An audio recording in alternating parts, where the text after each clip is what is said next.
যারা এই মুহূর্তে 26,000 পরিবার, 26,000 চাকরিহারা, আমি তাদের প্রতি সহানুভূতিশীল, কিন্তু তার পাশাপাশি আমি এটাও বলছি আপনাদের মমতা বন্দ্যোপাধ্যায়কে ভরসা করাটা ভুল হয়েছিল।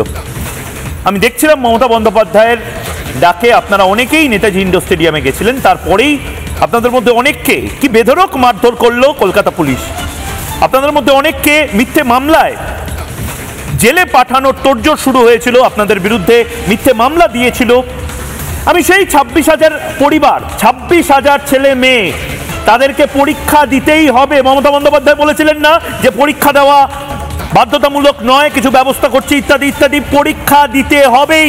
তার কারণ জানেন, এখানে নির্দিষ্টভাবে বলে দেওয়া হচ্ছে এসএসসি মামলায় রাজ্যের রিভিউ পিটিশন সেই খারিজ হওয়ার কারণটা কি? শীর্ষ আদালতের পর্যবেক্ষণ, ওএমআর-এর মিরর ইমেজ না থাকার কারণেই এই পরিণতি। বাক কমিটির রিপোর্টে স্পষ্ট নিয়োগে দুর্নীতি হয়েছে।